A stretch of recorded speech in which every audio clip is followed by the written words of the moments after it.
नमस्कार दोस्तों, राधे राधे। आप लोग कैसे हैं? मैं आशा करता हूं कि आप लोग अच्छे होंगे, स्वस्थ होंगे, मस्त होंगे, बिल्कुल फिट होंगे। हमारे YouTube चैनल पर फिर से आप सभी का स्वागत है। मैं प्रकाश मौर्य। आज हम लोग समझेंगे क्लास एच स्टेपर सर्किट के बारे में, क्योंकि बहुत लोगों का कहना है कि जो हाई और लो सप्लाई रहता है तो कैसे सेट में काम करता है, उसका सर्किट कैसा रहता है, इसका थोड़ा जानकारी दे देते तो हम लोगों को रिपेयरिंग करने में बहुत हेल्प मिलता। तो मैं उसका एक सर्किट डायग्राम लेकर के आज आप सभी को आया हूं, उसको बता देता हूं कि कैसे वो सिस्टम काम करता है, क्या क्या लगा करके बनाया जाता है, कैसे उस सप्लाई को रन कराया जाता है।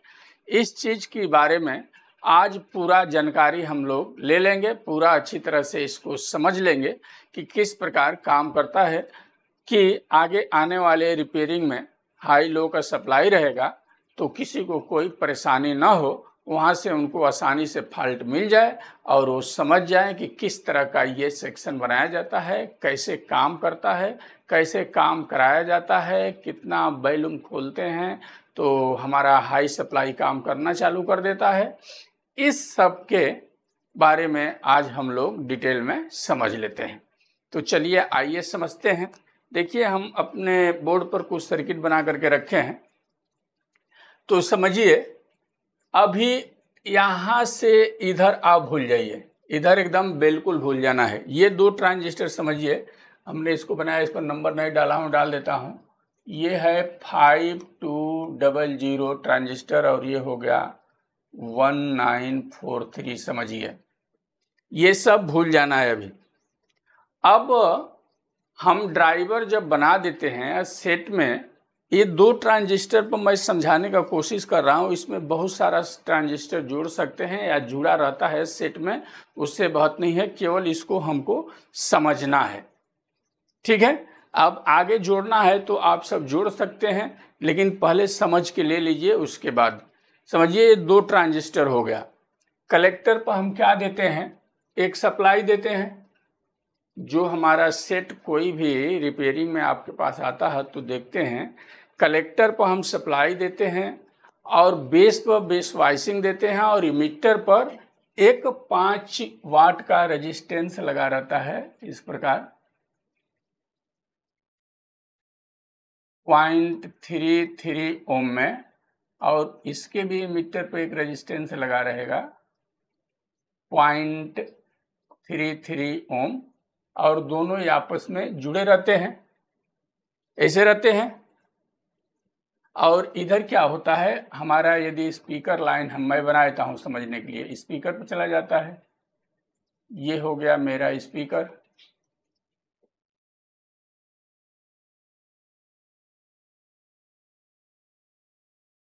ठीक है। तो एक तो यहां से स्पीकर बजाएगा, दूसरा स्पीकर ये हमारा ग्राउंड हो जाता है, इसी प्रकार का रहता है। तो हमने एक लो सप्लाई दिया इस पर, एक सप्लाई इस कलेक्टर पर, इमिटर स्पीकर दिया। ये दोनों हमारा जो बेस वाला पॉइंट है, मैं इधर खाली छोड़ा हूं, तो ड्राइवर से आता है बेस वाइसिंग, ये ट्रांजिस्टर आउटपुट का काम करता है और स्पीकर को बजा देता है। ऐसा ही रहता है ना सिस्टम जो हमारे सेट में रहता है। वो समझिए कि पूरा सिस्टम इधर ड्राइवर का बना हुआ है। ये दो ट्रांजिस्टर को पहले आप समझ लेते हैं तो सारा चीज आप सभी का क्लियर हो जाएगा, सारी बात क्लियर हो जाएगा।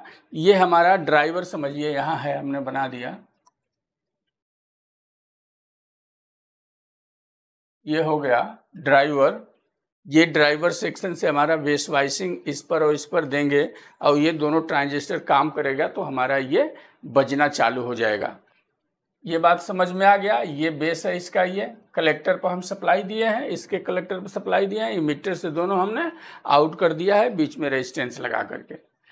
अब आइए बात करते हैं सप्लाई की। देखिए उसमें हमारा रहता क्या है, एक लो सप्लाई रहता है प्लस, हाई सप्लाई प्लस, लो सप्लाई माइनस, और हाई सप्लाई माइनस, और एक ग्राउंड, यही रहता है। तो जब हम मशीन शुरू में चालू करते हैं तो वहाँ क्या रहता है कि वो हमारा मशीन लो सप्लाई पर बजने लगता है। यहाँ ये डायोड जो लगा है ये स्कॉटकी डायोड है। देखिए ये स्कॉटकी डायोड 2 पिन का लगा रहता है, 2 हीट सिंक में कसा रहता है। आप लोग देखे होंगे हर सेट में अलग अलग का नंबर रहता है, इसलिए हमने कोई इस पर नंबर नहीं डाला है। ये स्कॉटकी डायोड से क्या होता है, जो हमारा प्लस सप्लाई है लो इसके कलेक्टर पर आ जाता है और ये ड्राइवर से बेस वाइसिंग आ जाता है, इधर से लो सप्लाई माइनस हमारा चला जाता है। देखिए इधर ये स्कॉटकी डायोड लगा है इधर कलेक्टर पर, किसके 1943 के, तो ये हमारा क्रिया होकर बजने लगता है। लेकिन जब हम आवाज़ को बड़ा करते हैं, वॉल्यूम को बढ़ाते हैं, मिक्सर वगैरह लगा करके उसका सिग्नल जब बढ़ाते हैं, तो ये जब ट्रांजिस्टर बजना चालू होता है तो इसको लो सप्लाई से ज़्यादा हाई सप्लाई की अब ज़रूरत पड़ती है, तो हाई सप्लाई इसके कलेक्टर पर देना पड़ता है। तो उसी को स्टेपर सर्किट कहते हैं। वो सप्लाई कब और कैसे आता है उसी के बारे में मैं बताने का कोशिश कर रहा हूं, जो आप लोग इस सर्किट से समझ सकते हैं। यहां तक बात समझ में आ गया तो हम आगे बढ़ते हैं। अब देखिए यहाँ ये हमारा ये मॉसफेट लगा हुआ है, इसका नंबर लिख दूं मैं IRF 540। दूसरा ये है तो IRF 9540, यानी निगेटिव और पॉजिटिव। ठीक है, अब ये हमारा मॉसफेट है, तो मॉसफेट से क्रिया करा के इसको सप्लाई देते हैं। कभी कभी आप लोग देखते होंगे रिपेयरिंग करते समय क्या होता है कि ये ट्रांजिस्टर पर लो सप्लाई न होकर करके शुरू में ही हाई सप्लाई आ जाता है। तो उस परिस्थिति में क्या रहता है, ये मॉसफेट वगैरह शॉर्ट मिलते हैं, आप लोग बदली भी किए होंगे, तो यहाँ हाई सप्लाई हो जाता है, तो उसको जब सर्किट को ठीक करते हैं तो सही होता है। अब चलिए इसको हम समझते हैं और रिपेयरिंग वाला बात को थोड़ा पीछे रखते हैं। अब ये मेरा क्या है, हाई सप्लाई है, अभी हम लो सप्लाई से बजा रहे थे। ये हाई सप्लाई इसके सोर्स पर आकर के जुड़ा हुआ है मॉसफेट के, प्लस वाला इधर का माइनस वाला आके सोर्स पर जुड़ा हुआ है। इसका ड्रेन जो है ये कलेक्टर से इसका लगा हुआ है, देख सकते हैं कलेक्टर से जुड़ा हुआ है, और इसका भी ड्रेन कलेक्टर से जुड़ा हुआ है। सोर्स पर ये हाई सप्लाई हमारा पड़ा हुआ है। कब तक, जब हम इसका वॉल्यूम बढ़ाएंगे तो ये हाई सप्लाई कैसे इधर आता है इसको समझना है। अब इसका गेट है, तो जैसे ट्रांजिस्टर में हम बेस को स्विचिंग कराते हैं तो कलेक्टर और इमीटर आपस में काम करना चालू कर देता है, उसी तरह इसको गेट को हम स्विचिंग कराएंगे। तो उसको कैसे है, गेट पर एक 10 ओम का हमारा रेजिस्टेंस लगा हुआ है, बीच में ये हाई सप्लाई से एक 10 वोल्ट का जीनर लगा हुआ है और 560 ओम का एक रेजिस्टेंस। फिर यहाँ ये आया है तो 2 के 2 एक रेजिस्टेंस और 104 नंबर का 400 वोल्ट में एक पीएफ लगेगा, और यहाँ 6669 का एक ट्रांजिस्टर लगा हुआ है, ये देखिए इसके कलेक्टर पर। और ट्रांजिस्टर का कलेक्टर इसके बेस से 470 पीएफ लगा करके जोड़ दिया गया है, और बेस और इमीटर इसका 4148 ये डायोड लगा के जोड़ दिया गया है, और इस पर इसके इमीटर पर ये लो सप्लाई प्लस वाला दिया गया है।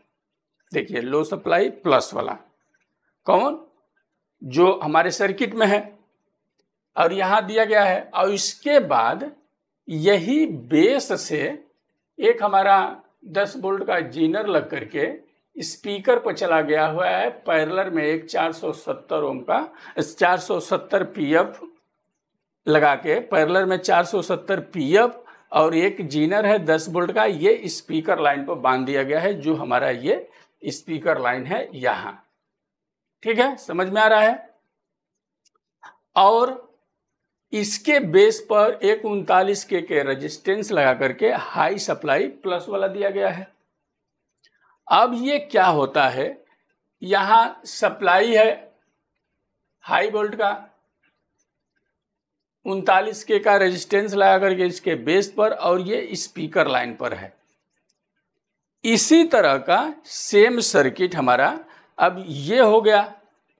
देखिए इसका कलेक्टर क्या है, इसके ड्रेन से जुड़ा हुआ है और इसके सोर्स पर हमारा सप्लाई, हाई सप्लाई माइनस वाला पड़ा हुआ है और गेट से 10 ओम का रेजिस्टेंस लगा है। इमीटर और इसका गेट 10 वोल्ट का जीनर लगा के जोड़ करके 560 ओम के रेजिस्टेंस लगा करके फिर यहाँ आ गया। यहीं से 104 400 वोल्ट में पीएफ और 2 के 2 रेजिस्टेंस 1 वाट में, और इसके कलेक्टर से जोड़ दिया गया है किसके, तो 649 के, और इसी पर एक 470 पीएफ इसके बेस से, 4148 डायोड इसके इमीटर से। उसी प्रकार बेस से स्पीकर पर चला गया हुआ है एक जीनर लगा करके 10 वोल्ट का और 470 पीएफ लगा के स्पीकर पर 39 के रेजिस्टेंस लगा के माइनस हाई वोल्ट दे दिया गया है। चलिए इस तरह का सर्किट रहता है। अब इसमें होता क्या है, अब इसको समझते हैं। जब हम मशीन को चालू करते हैं और बजाना शुरू करते हैं तो इस लो सप्लाई पर हमारा जो मशीन बज रहा है, तो स्पीकर पर जब फ्रीक्वेंसी हमारा बढ़ने लगता है तो ये ट्रांजिस्टर को सप्लाई की और ज़रूरत पड़ती है, तो यहीं से उसको इस ट्रांजिस्टर को सूचना मिलना चालू हो जाता है। ये स्पीकर पर लगा हुआ है तो इसको जब ये स्विच कराता है, इसको ये स्पीकर वाला से जो लाइन से ये डायोड लगा के जा रहा है बेस को, तो जब इसको बेस को स्विचिंग कराता है तो इस कलेक्टर से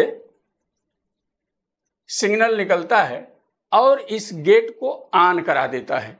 जब गेट को जब ऑन कराता है इसके इस मॉसफेट को, तो ये सप्लाई हमारा ऑलरेडी यहाँ पड़ा हुआ है, तो यही हाई सप्लाई हमारे ड्रेन से होकर के इसके कलेक्टर पर चला जाता है। इसका यही क्रिया होता रहता है। अब जितना हम गेन खोलते हैं, जितना बढ़ाना जब हम चालू करते हैं, तो ये हमारे को सूचना यहाँ से प्रवाहित होता है और ये सूचना इसको देने लगता है कि हमको इसको सप्लाई कम पड़ रहा है, तो ये इधर से सप्लाई चालू हो जाता है, ये सोर्स वाला सप्लाई। अब जितना इसको जरूरत है उतना ही यहाँ देगा, उतना ही गेट खुलेगा। समझिए ये जो बड़े बड़े बांध लगा रहता है और वहाँ एक देहाती भाषा में बोलूँ, नहर का नाम सुने होंगे। नहर में जब पानी आता है तो वहाँ फाटक लगा रहता है, तो किस क्षेत्र में कितना पानी छोड़ना है उस हिसाब से उस फाटक को हम उठाते हैं, तो वहाँ से पानी निकलना उतना उस एरिया में जाना चालू हो जाता है। इसी तरह का ये मॉसफेट का गेट को इधर से कितना इसको सूचना मिलेगा उसी हिसाब से ये खुलेगा, उतना सप्लाई इसको देना चालू कर देगा। यदि समझिए ये 100 वोल्ट है और ये 50 वोल्ट है, तब इसको ट्रांजिस्टर को 60 वोल्ट की जरूरत पड़ने लगी तो उतना ही खुलेगा, तो उतना वोल्ट आएगा। 70 की जरूरत पड़ी तो 70 आएगा, 80 की जरूरत हुई तो 80 आएगा, और 100 की जरूरत हुई तो 100 का 100 पूरा ही वोल्टेज ये दे देगा। इसी प्रकार प्लस और माइनस दोनों का क्रिया होता है और इस ट्रांजिस्टर को सप्लाई मिलना चालू हो जाता है, उसी पर वो बजना चालू हो जाता है। जब हम लोग लोड डाल के बजाना चालू करते हैं तो जैसी सप्लाई की जरूरत पड़ती है वैसे यहाँ मिलना चालू हो जाता है इस मॉसफेट के थ्रू, क्योंकि ऑलरेडी यहाँ माइनस सप्लाई पड़ा रहता है। अब केवल इसको ट्रांसफ़र इधर करना रहता है, तो कब ये गेट को स्विच कराएगा ये सर्किट हमारा, तो ये सप्लाई छोड़ना चालू करेगा और स्विच सूचना कब मिलेगा, स्विच कब करेगा, क्यों, जब ये स्पीकर पर हमारा लाइन जोड़ा हुआ है तो यहीं से इसको बजाते वक्त इसको जब फीडबैक मिलेगा तो इसको मालूम गिर जाएगा कि इस ट्रांजिस्टर को और सप्लाई की ज़रूरत है, तो इसको ये सूचना दे देगा कि भैया सप्लाई आप छोड़ो, तो ये छोड़ना चालू कर देगा और या करके यहाँ इसको बजाना चालू कर देगा। अब यही मेथड स्टेपर सर्किट का है। अब अलग अलग बनाने का उन लोगों का क्वालिटी है, तरीका है, जैसा कंपनी है वैसा उस तरह से वो लोग बना करके मार्केट में देते हैं। अब समझिए जो हमने यहाँ ट्रांजिस्टर लगाया हुआ है, यहाँ आईसी लगा देंगे। इसी प्रकार आईसी को कार्य कराएंगे, उसको स्विच कराएंगे, स्विचिंग करा करके इस गेट पर देंगे, गेट को चालू पल्स मिलेगा, गेट चालू होगा, सप्लाई देना चालू कर देगा। कोई बहुत सारा छोटा छोटा ट्रांजिस्टर लगा के बना देंगे। कोई कार्ड बनाते हैं, देखे होंगे, ये कार्ड ऐसा रहता है, कार्ड उसमें बहुत सारा पिन लगा हुआ रहता है, उसमें एसएमडी पूरा रहता है, SMD transistor, SMD resistance, SMD PF, वो भी सब लगा करके उसको बना करके इसको क्रिया कराया जाता है। तो अलग अलग सेट में अलग अलग बनाने का तरीका है। तो इसी सिस्टम से ये काम करता है स्टेपर सर्किट, और कोई उसमें दूसरा चीज नहीं रहता है, क्योंकि जब हमको इसको वोल्टेज की ज़्यादा ज़रूरत है तो इससे हम क्रिया करा करके ले लेते हैं। कभी कभी आप लोग देखे होंगे कि हाई वोल्टेज चला आता है पहले ही, तो उसमें क्या रहता है, ये मॉस्फेट तो 60 होता है तभी आता है, वही कार्ड वगैरह जो लगा रहता है। समझिए, एक भाषा में बताऊं, अब ये ट्रांजिस्टर यदि खराब हो जाए और गेट को ऑटोमेटिक ऑन करा दे तो ये तो सप्लाई यहाँ से चला ही जाएगा, ये सही रहेगा, तभी भी ये छोड़ देगा इसको, लो भाई सोर्स पर जो सप्लाई हमारा है ड्रेन पर पहुँचा देगा। तो यही जब बिगड़ जाता है तो इधर पूरा आने लगता है। कब बनाते समय देखे होंगे, जब हम लोग मशीन रिपेयर करते हैं तो एक तरफ तो बहुत ज़्यादा वोल्टेज बताएगा और एक तरफ कम बताएगा, तो इसी तरह का प्रॉब्लम आता है। तो ये सर्किट से आप लोगों को ये बात पर क्लियर हो गया कि ऐसा प्रॉब्लम आए तो फॉल्ट कहाँ ढूंढना है, क्या उसमें लगा है, पहले उस सर्किट को समझ लेना है, उसका मेथड समझ लेना है कि कैसे डिजाइन हुआ है, आईसी लगाया है, कार्ड लगाया है, ट्रांजिस्टर पर बनाया है, उस मॉस्फेट को रन कैसे कराया है, उस चीज़ को जब हम समझ लेंगे तो रिपेयरिंग फटाफट हो जाता है, वहाँ से फॉल्ट मिलना चालू हो जाता है। तो क्रिया कराने का सिस्टम ढंग यही रहता है, उसी पर पार्ट अलग अलग हो सकते हैं, कंपोनेंट अलग अलग हो सकते हैं, लेकिन इसी प्रकार का रहता है। और ये भी सर्किट हम लोग बना करके ऐसे काम करा सकते हैं, चाहे तो इधर ट्रांजिस्टर और बढ़ा दें, बीच में यहाँ हम ड्राइवर बढ़ा करके इसको स्विचिंग करा दें, इसको चालू कर दें तो यहाँ से बजना चालू हो जाएगा, जो हम ड्राइवर लिख दिए हैं तो इसी को चालू करता है। ठीक है, इस प्रकार का स्टेपर सर्किट काम करता है। तो मैं आशा करता हूँ कि ये वीडियो आप लोगों को अच्छा लगा होगा और ये सर्किट समझ में आया होगा। तो इस वीडियो में इतना ही, फिर अगले वीडियो में हम लोग कुछ और लेकर के मिलेंगे। तब तक के लिए नमस्कार, धन्यवाद, राधे राधे।